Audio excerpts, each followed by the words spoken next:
Hello.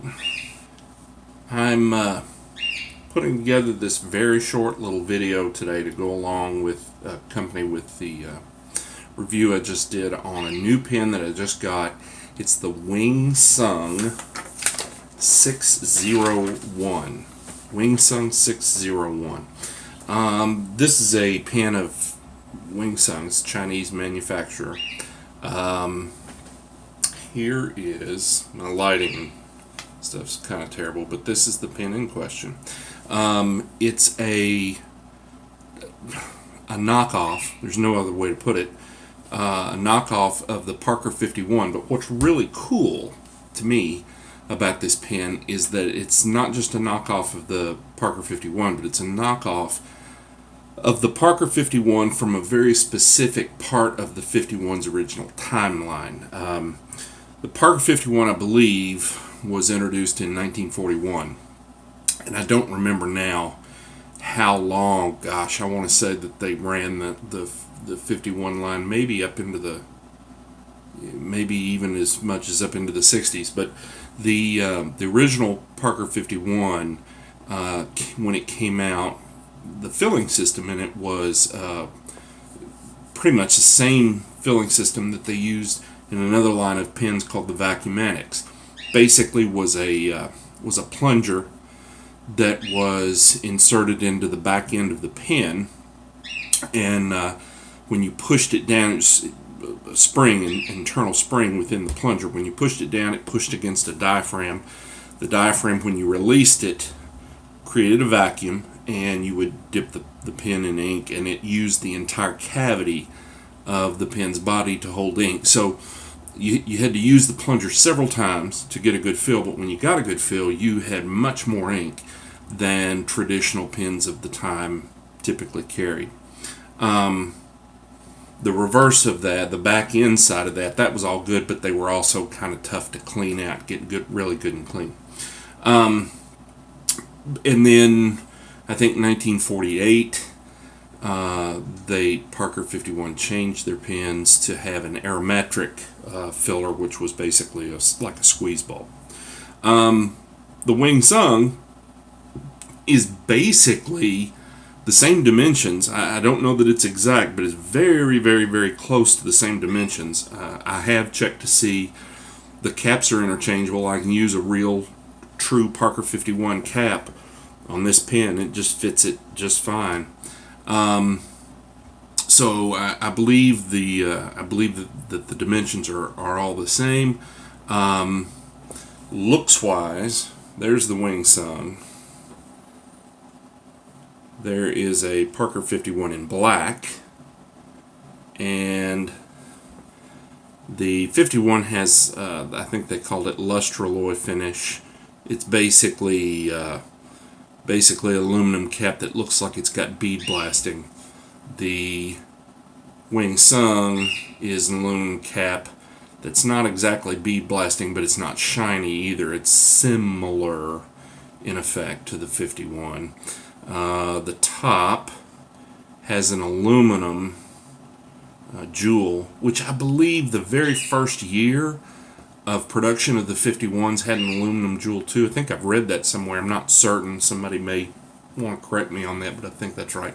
Whereas the jewel on most 51s, at least after the first year of production, had a plastic, pretty little jewel that was put in them. I think most of them are all gray.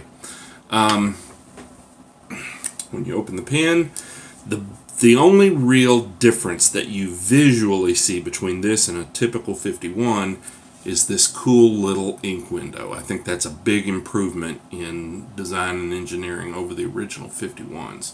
I love that. Absolutely love it. The neat thing, too, I could be wrong about this, but to my limited knowledge, I think this is the only modern day pen being produced that has a vintage style vacuumatic filler. Now, the difference between this and the original vacuumatic fillers in the original 51s were a plunger system, but they had an aluminum post, but it was thicker.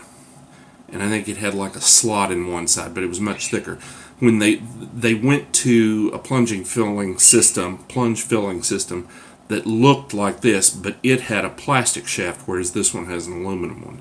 The only other thing that you can see that's any different is that when you look inside, probably am not going to be able to focus.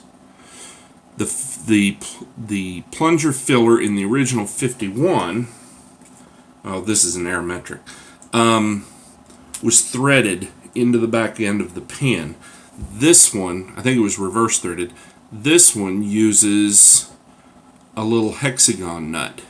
So whereas the Parker 51s, the Vacuumatic Parker 51s required a special tool to be able to take out the plunger and service them, this new WingSung, if you have to service it, you just have to have a small wrench. I'm not sure. I'll probably find it online. I should have done it before the video.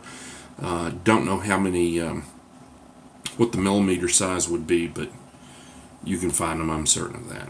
I'm not doing writing samples and that sort of thing. I tend to think with these videos, there are guys that I watch videos on, and they've got really nice handwriting, and that's cool. And then there's other people I see with handwriting that's pretty horrible, and none of it means anything to me. The only thing on handwriting samples that I have any takeaway from is when they talk any or show you any kind of example of how flexible a nib may or may not be. I can tell you one of the differences. The original Park 51 came with a 14 karat gold nib. The WingSung comes with a stainless steel nib. They both write like nails. I don't necessarily mean that bad. I just mean that they are both very, very, very stiff. There is no flexibility to them. But the WingSung, well, my Parkers are all smooth anyway, but the WingSung is nice. It's a smooth writer. It's a good writer. I'm enjoying it. It writes as well as my Parker 51. I mean, there's not a lot of differences in these two puppies. There's really, really not. Even the clutch rings appear to be just about identical. WingSung is not the first company to put out a 51 knockoff. Years ago, I ordered some heat. I like Parker 51s, and so if there are knockoffs available, I've been interested in seeing what they're like. I've had some of the Hero. The Hero makes several different, at least 2 or 3 different models of 51 knockoffs.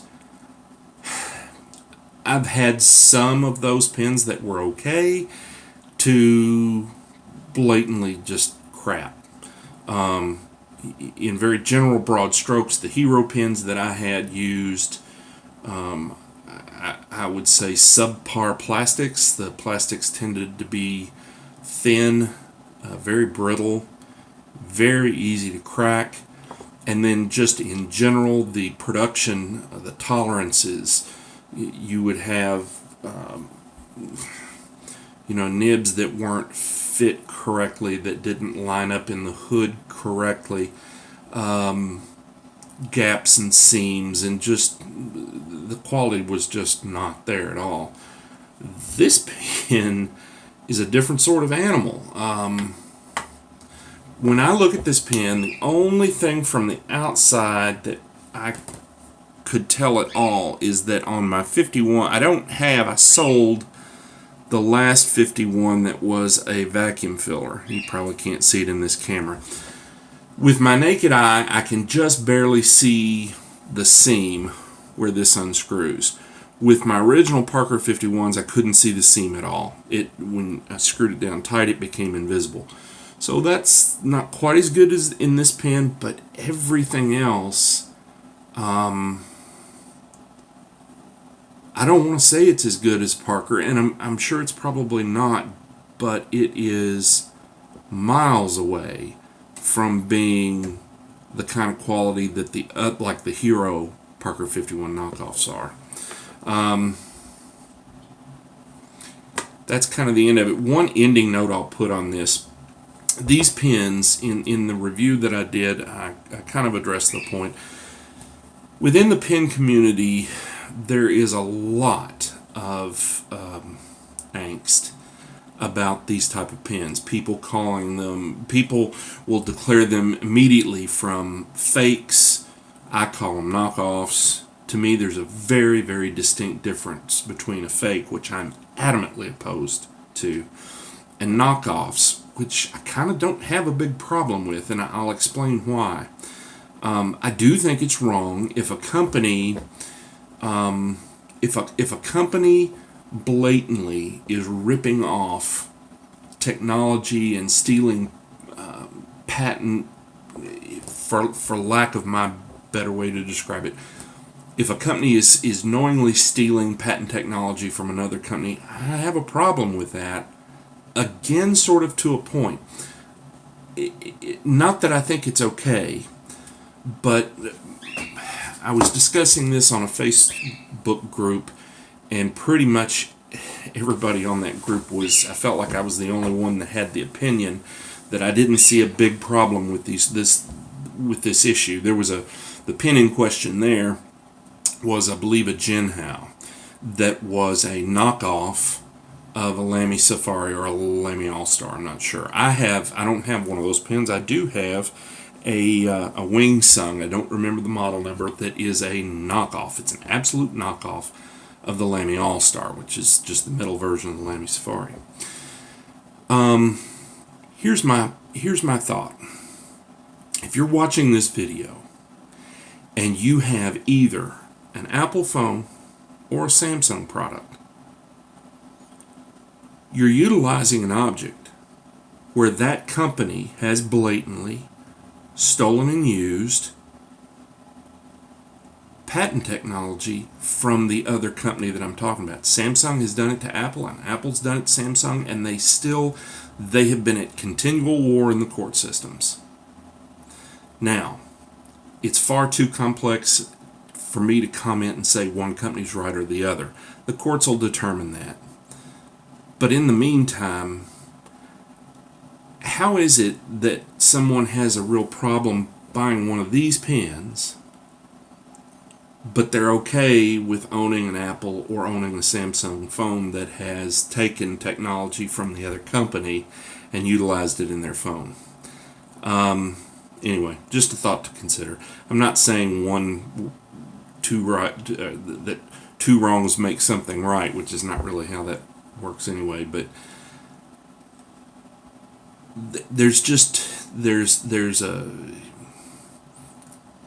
I don't want to be a hypocrite. I don't want to be hypocritical about it. I'm not somebody that's going to say, well, I won't own an Apple phone because they've used technology. They've used screen technology in their iPhones that was blatantly taken from Samsung. And the exact same thing can be said of Samsung using technology that Apple's had too. If back in the day, if you had a PC on your desktop and it wasn't an IBM, then you were using a knockoff of an IBM computer, because that's where desktop PCs all started, was from the IBM computers. So anyway, for whatever that's worth, which is a whole lot of nothing. WingSung 601, cool pen. For me, worth the $15 or $16 it'll cost you to get one from eBay. Have a nice day.